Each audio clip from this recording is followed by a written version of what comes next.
Abram aí no livro de Apocalipse, capítulo 2, versículos 12 a 17, permanecem com a Bíblia aberta.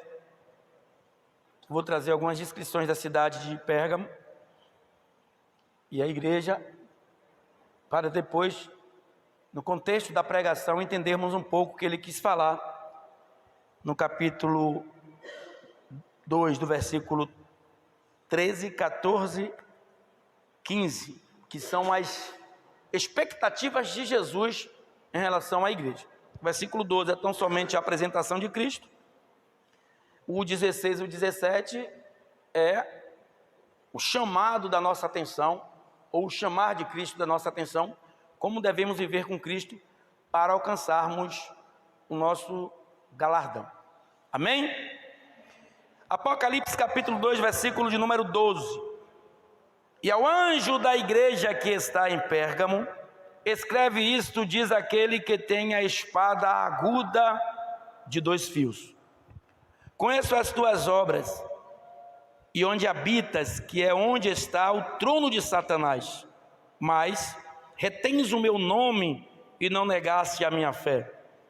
Ainda nos dias de Antipas, minha fiel testemunha, o qual foi morto entre vós, onde Satanás habita.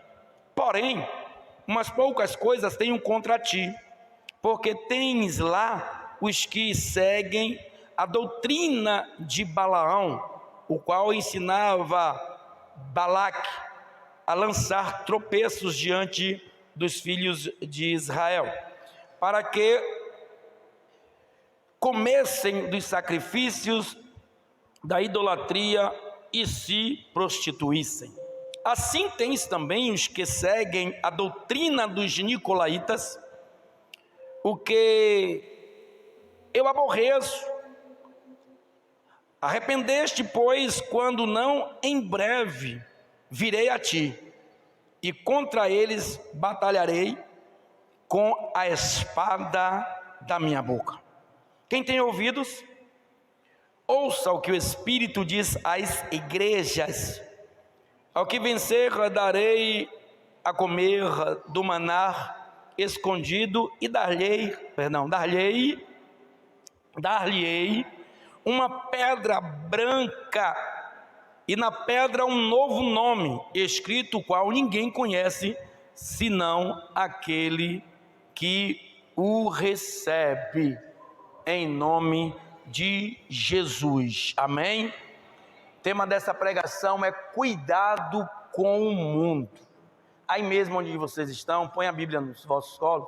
Vamos fazer uma breve oração. Meu Deus e meu eterno Pai, a Ti te peço nesta noite, sustenha a minha vida na destra da Tua justiça, e que por amor do Teu nome ainda, com a minha mísera vida promíscua, declinada todos os dias para o pecado, como o próprio apóstolo, Teu filho, falava, que aquilo que nós pretendemos e queremos fazer, muitas vezes não fazemos, mas aquilo que não queremos, que não é satisfatório aos Teus olhos, pegamos muitas vezes cometendo.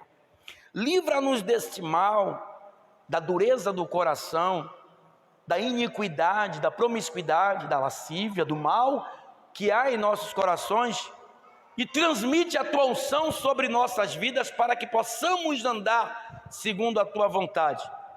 Quebra todo o projétil de Satanás, toda investida, meu Pai, do inimigo contra as nossas vidas. Põe-nos agora, meu Pai, diante do Senhor como obreiros aprovados ou aprovados, do que não tenhamos do que nos envergonhar. E que em nós, em nome de Jesus, haja sempre o Teu santo e maravilhoso Espírito. Amém? Louvado seja Deus, exaltado seja Ele, para todo e bom sempre. Amém. Igreja, Jesus ele tem um apreço muito grande com nossas vidas. E eu louvo a Deus todos os dias da minha vida, ainda que errantes sejamos, eu louvo a Deus, porque Ele ainda existe em nossas vidas. Porque ai de cada um de nós, se Ele não tivesse diante de nós.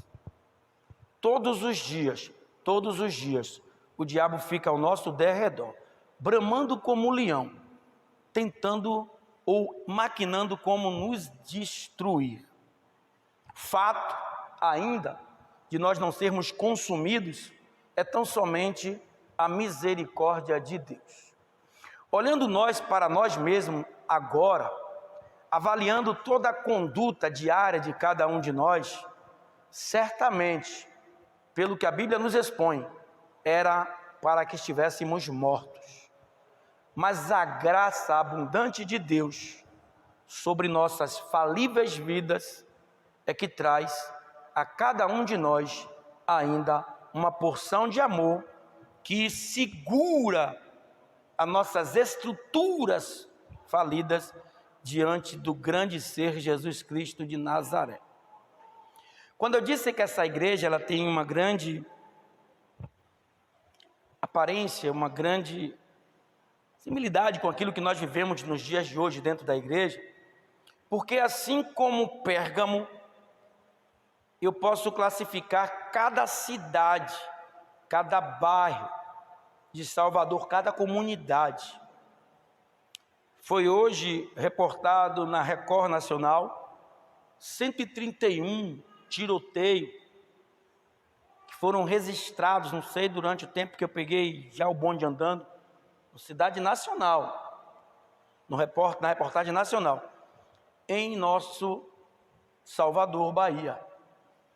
Ou seja, a maldade, o mal, o inimigo, ele está de uma maneira tão gigante dentro da nossa cidade, da nossa terra natal, que está já recuando aí para norte, sul, centro-oeste, noroeste do país, acerca da violência e de tudo que é ruim que está contido em nosso município.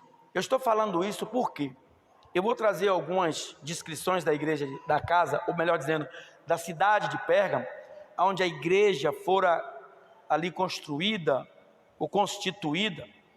Pérgamo significa casado.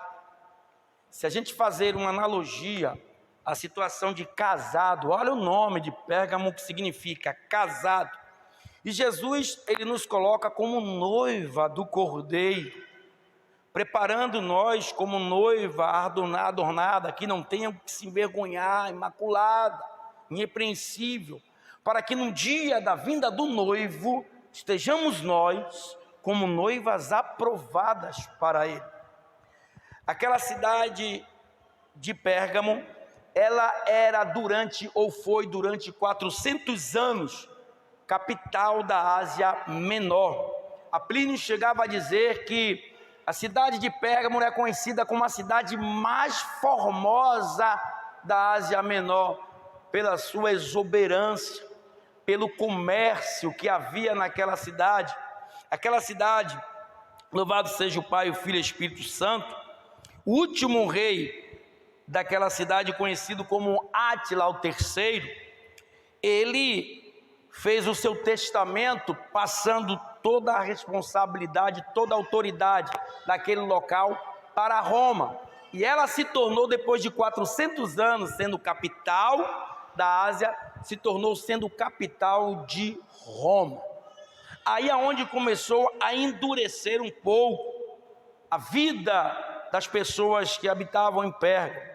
Aquela cidade tinha a segunda maior biblioteca de todo o mundo, e tornando-se a primeira biblioteca de todo o mundo, quando do papiro formaram o pergaminho, um couro, ou melhor dizendo, uma forma de escrita feita de couro com mais sustentabilidade, aonde cresceu muito a biblioteca, onde povos iam ali e tinham mais de 200 pergaminhos dentro daquela biblioteca, sendo ela vista e visitada por inúmeras pessoas.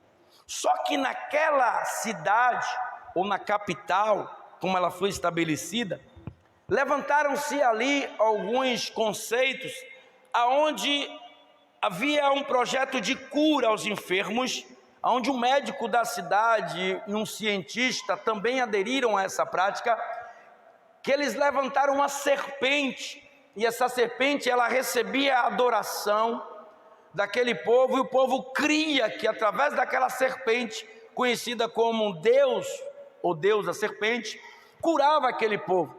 O povo também adorava a Zeus, adorava a Júpiter e adorava a César, o grande imperador, tendo obrigatoriedade de anualmente irem àquela cidade. E todos tinham que adorar uma estátua de um homem que se intitulava Deus, e quem não fizesse seria morto. E o povo ficou naquela idolatria, né? Um povo até ortodoxo, mas muitos idólatras no meio, aonde Jesus ele se levanta para escrever à igreja em Pérgamo acerca do perigo que a igreja estava correndo.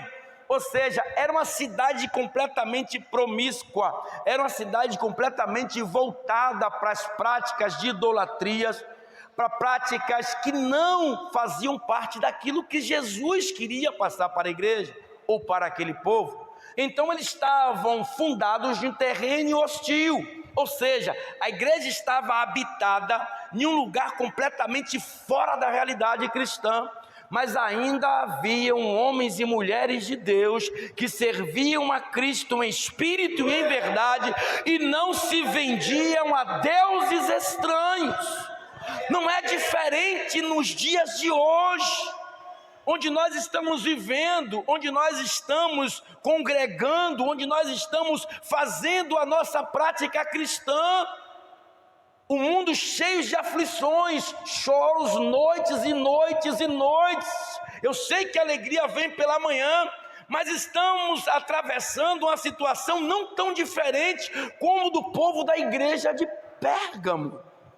Então Jesus se sentiu na responsabilidade de, na sua terceira carta, chamar a atenção daquele povo. Michele, segura seu sobrinho aí, seu filho. Chamar a atenção daquele povo para a responsabilidade da igreja. Val, segura o menino, Val, está dormindo? Para a responsabilidade da igreja. Ali, segura seu filho, viu?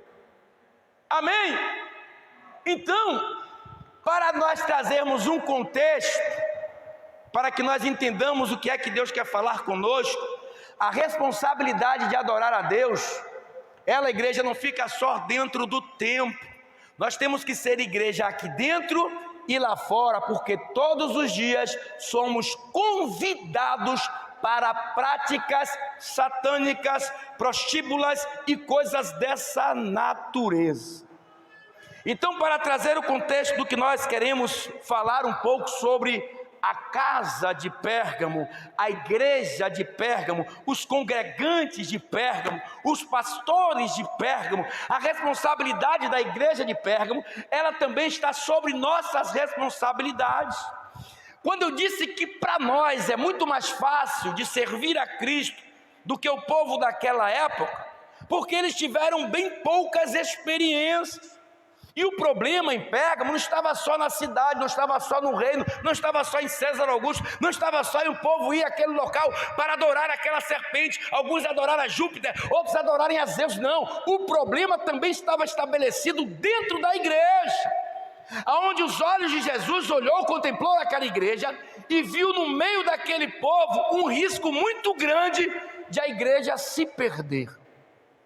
Como eu disse, no segundo século, as igrejas da Ásia não estavam mais de pé, porque não seguraram a onda. Que é isso, pastor? Seu Misael, fica aqui até, seu Misael.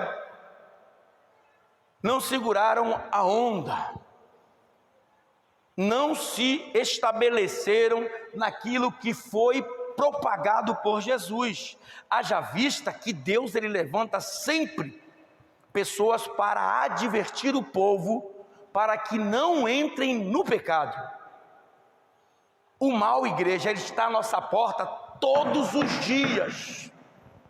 O diabo, como eu disse, ele não vem com tridente, com chifre, com capa preta, ele não vem pintado de vermelho e preto, ele vem sorrateiramente.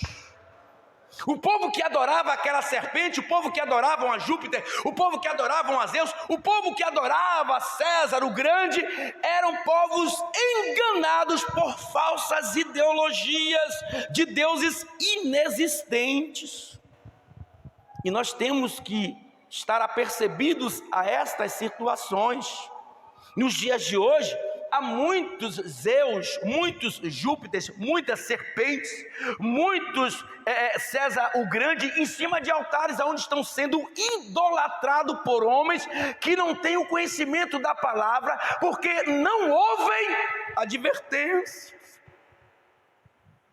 Então, quando Jesus ele se apresenta para aquela igreja, ele diz assim, no versículo de número 12, lê comigo: e ao anjo da igreja que está em Pérgamo, escreve: isto diz aquele que tem a espada aguda de 2 fios. Aonde ela tocar, ela corta. Aonde a espada de Cristo pegar, ela corta. Então, depois de ele fazer essa apresentação, ele chega no capítulo de número 12, versículo 13, ele nos ensina a andar com fé em lugares hostis, ou seja, cuidado com a prática mundana dentro das igrejas. E diz assim, conheço as tuas obras e onde habitas, que é onde está o trono de Satanás. Ele conhecia aquele local, Jesus sabia da natureza daquele lugar, e diz assim, mas retens o meu nome e não negaste a minha fé. Me alegro com isso. Ele diz assim, ainda nos dias de Antipa, minha fiel testemunha, o qual foi morto entre vós, onde Satanás habita. O que foi que aconteceu com Antipas, pastor da igreja de Pérgamo? Pegaram ele, puseram ele dentro de um boi de bronze, no centro da cidade, em um lugar que todo mundo pudesse ver, e tocaram fogo com ele dentro daquele boi de bronze, até que ficasse vermelho, por propagar a palavra de Deus. Ou seja, mata ele. Ou seja, as investidas do diabo contra o anjo da igreja, ela é muito maior do que contra os membros. Então eles pegaram Antipas e disse, bota ela aqui. Pegaram um boi. Sabe o que é você morrer daquela natureza, igreja? Ou seja, não é como fogo que já vem consumindo a pele de uma vez, você sente aquela dor, mas de repente você morre. Não, estava queimando o bronze daquele boi e a temperatura estava passando. Imagina o corpo dele ficando cheio daquelas bolhas, ele gritando, sofrendo e morrendo por propagar a palavra de Deus, por não negar a Cristo, por não adorar a serpente, por não adorar Júpiter, por não adorar César o Grande, por não adorar a Zeus. Ele disse, maior do que César é o meu ressurreto Jesus, que está à destra de Deus. Vocês vão queimar a pele, mas o meu espírito, ele vive.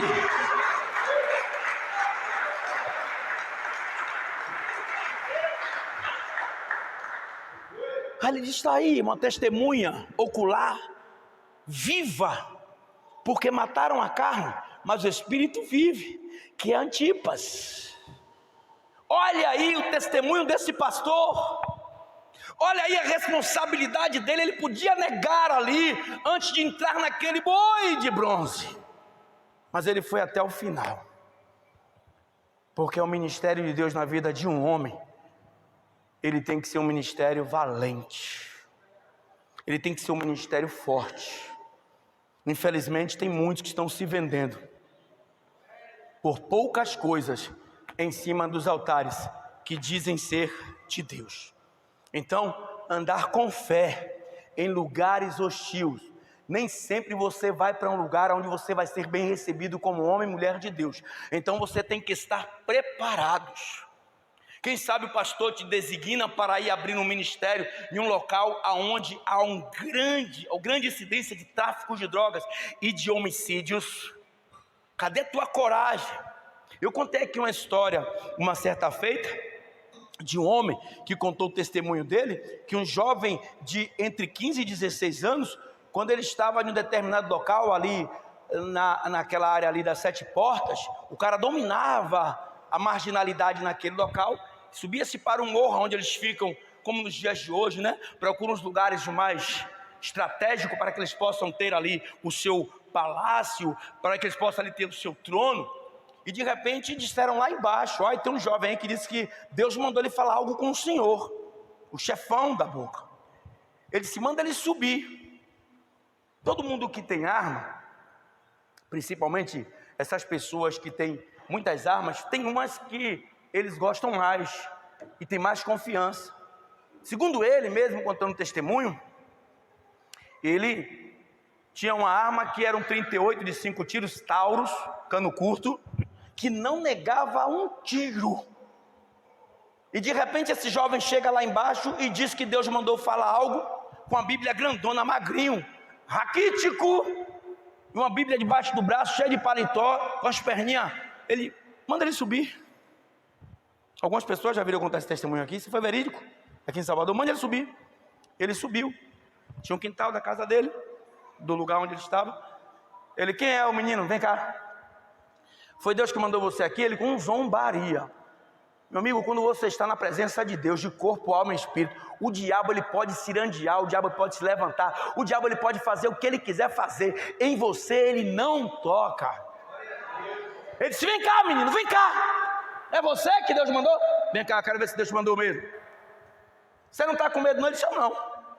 Deus te mandou vir aqui mesmo? Mandou. Então vou fazer um teste com você. Se você passar um teste, você pode falar o que você quiser de Deus aí. Se você não passar, eu vou te matar. Tá certo? Ele tá certo. Ele está vendo esse revólver? Nunca negou um tiro. Nunca. E não vai ser hoje que ele vai negar. Eu vou botar ele em sua cabeça. Você vai sair daqui hoje num caixão, porque esse Deus seu não vai falar aqui.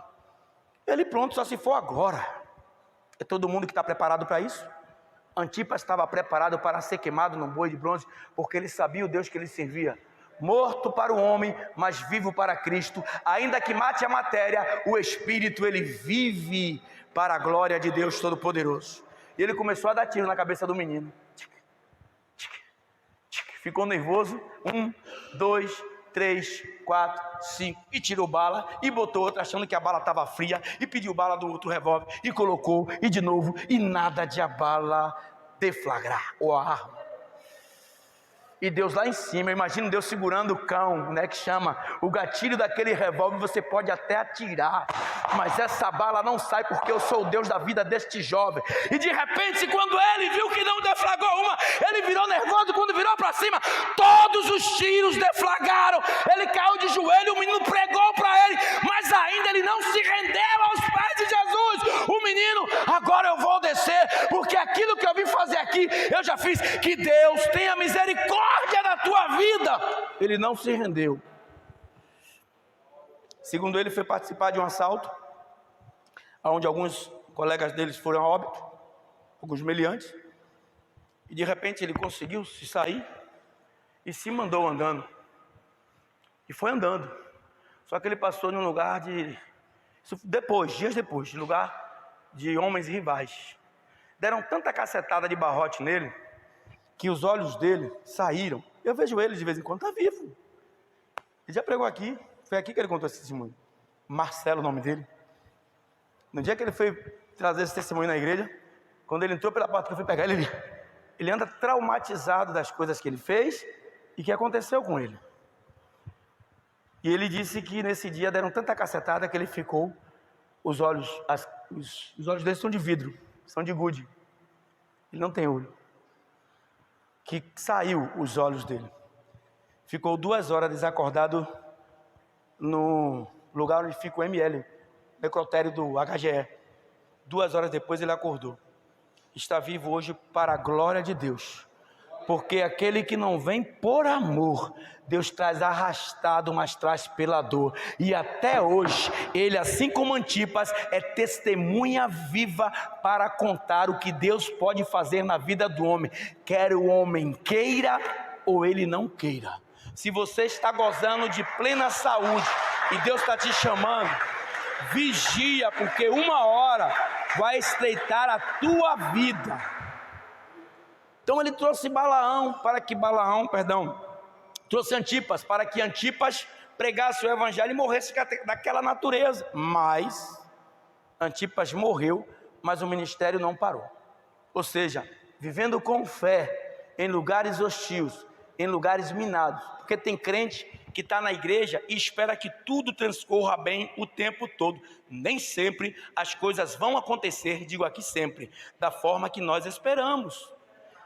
Então no versículo de número 14, muitas pessoas saíram da presença de Deus naquela época. Olha o que ele diz: porém, umas poucas tenho contra ti, porque tens lá os que seguem a doutrina de Balaão, o qual ensinava a Balaque a lançar tropeços diante dos filhos de Israel, para que comessem do sacrifício da idolatria e se prostituíssem. O que aconteceu? Balaão, profeta de Deus, mas se vendeu a Balaque. Então Balaque queria que o povo de Deus se misturasse com o povo dele, que declinassem as tuas vidas, que caíssem ao pecado, e disse a ele: Balaão, vou te pagar. Balaque pagou a Balaão para que Balaão profetizasse contra o povo de Deus, que estava dentro da igreja de Pérgamo. Só que ele profetizava e nada acontecia. Profetizava a maldade, profetizava a perdição, profetizava a doença, profetizava a morte, mas nada acontecia. Então Balaque disse: epa, o que está acontecendo? Ele: Balaque, não posso fazer nada. Ele disse: meu Deus vivo, mas eu vou lhe ensinar uma estratégia. Pega os seus filhos, as suas filhas, o moço, as moças, faz com que eles se misturem com eles, faz com que eles andem com eles, que eles se prostituam com eles. E aí o que é que vai acontecer? Quando o pecado já estiver acumulado dentro da igreja, no meio daquele povo, o Deus que há na vida deles, onde habita o pecado, eles não ficam, ele vai sair fora e aquele povo morre.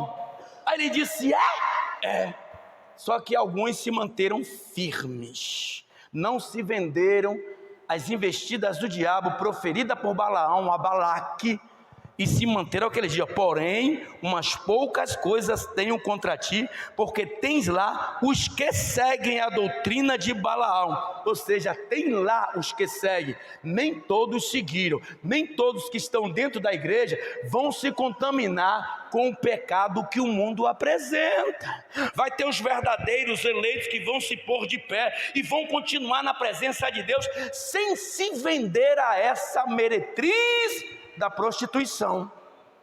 Então ele disse: olha, vai ter um povo que vai se vender, ou quem sabe não todos. Isso é fato, que quando eles estiverem acumulados de pecados, o Deus que há na vida deles não suporta pecado, vai sair da vida deles e eles vão morrer espiritualmente.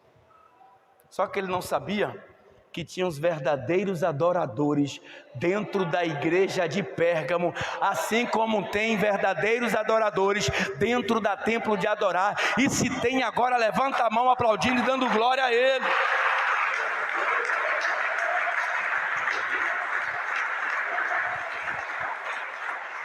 Aí Jesus tinha uma outra queixa a fazer a eles, no versículo de número 15.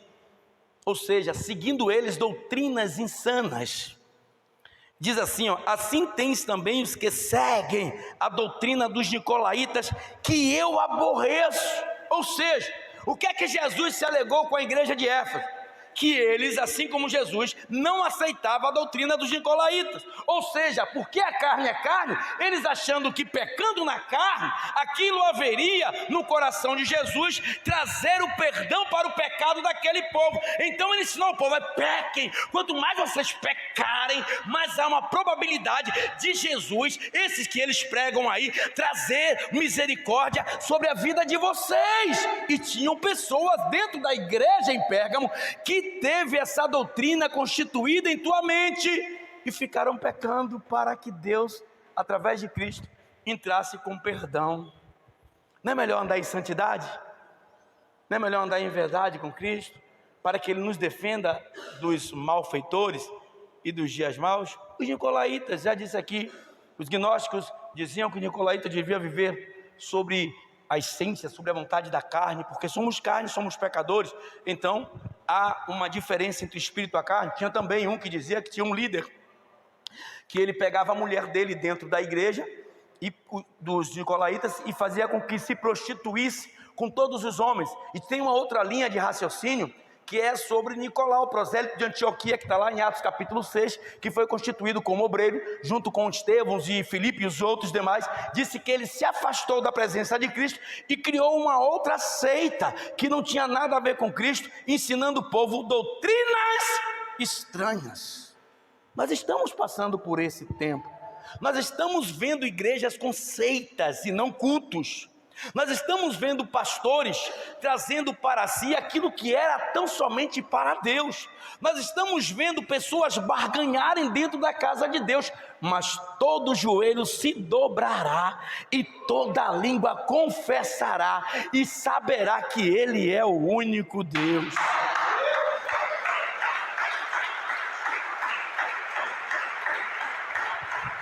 Aí ele diz assim: olha, eu tenho essa queixa contra vocês.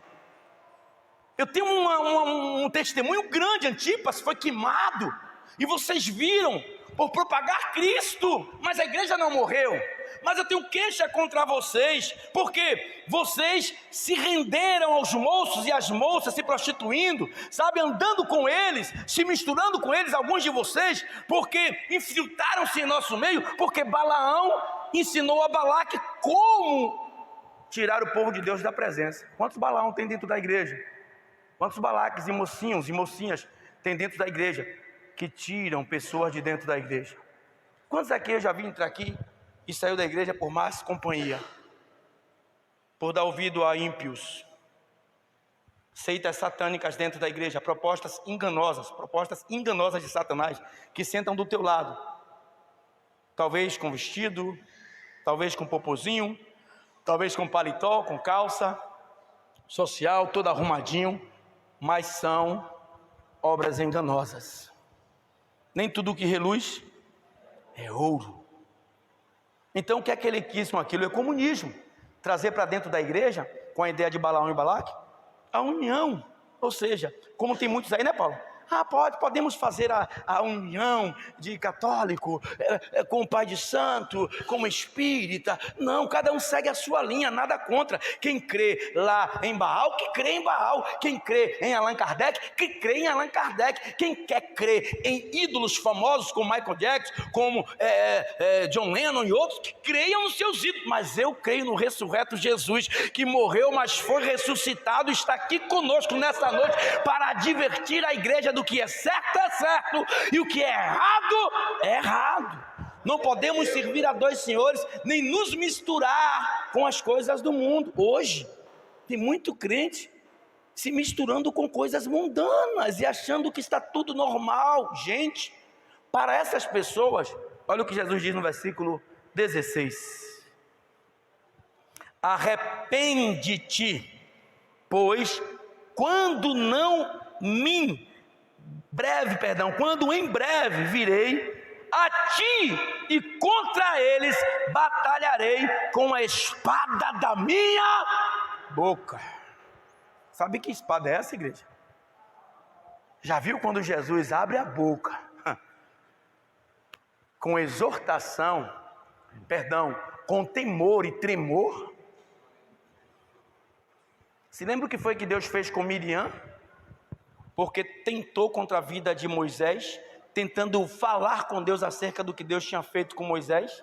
Ela adquiriu uma lepra. Se lembra o que aconteceu com com Geazi, o moço de Eliseu? Porque Deus não permitiu que Eliseu pegasse os utensílios de Naamã, mas ainda assim curou Naamã, e Geazi sai escondido de Eliseu e pega que não lhe pertence. A lepra que estava em Naamã foi para a vida de Geazi. Então, o que é que Jesus fala?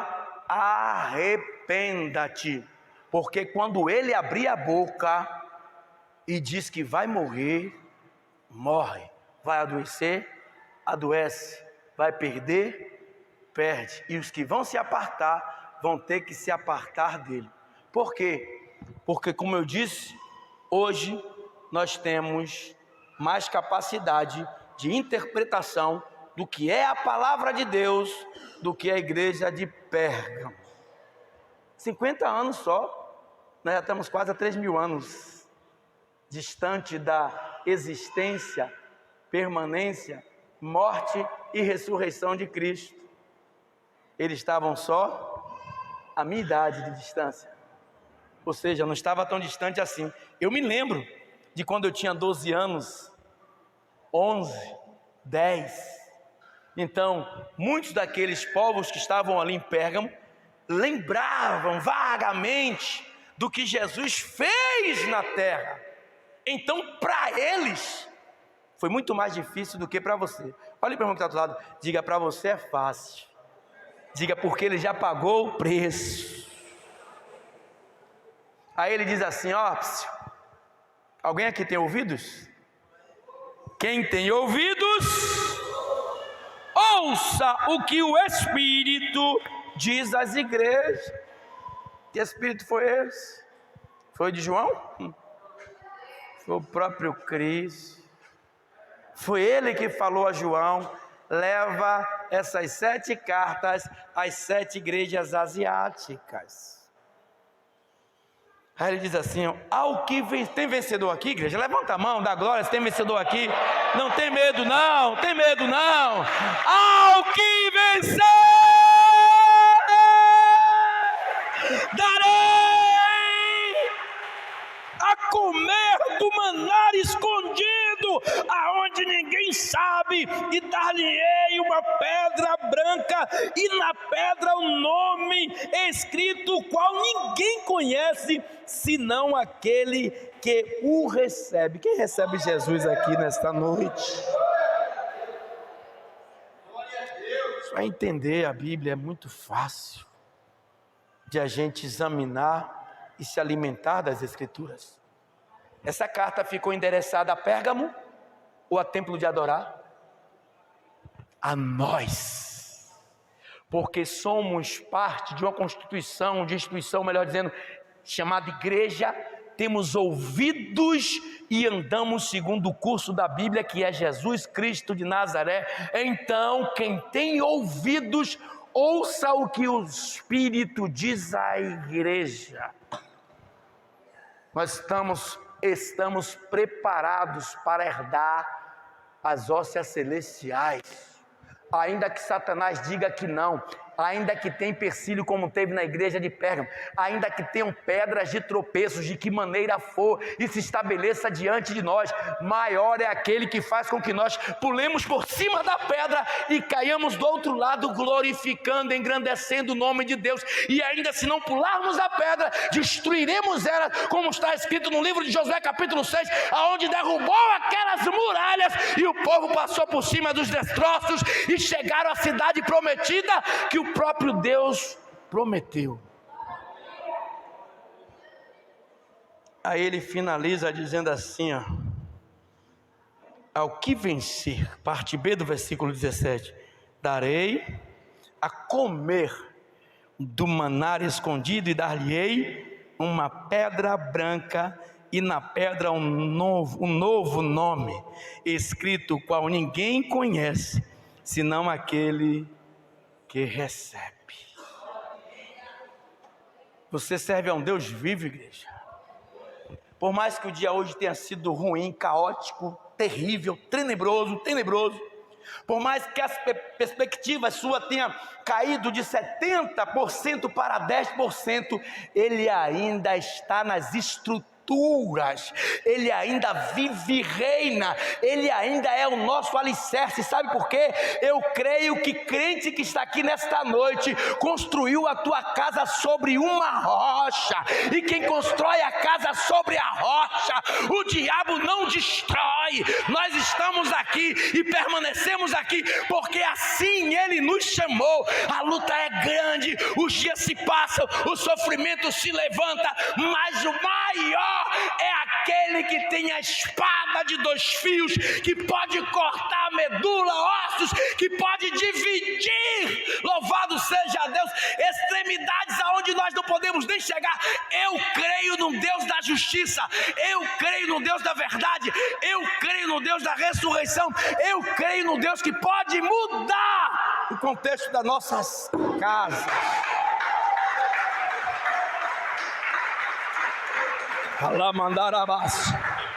Fica de pé em nome de Jesus.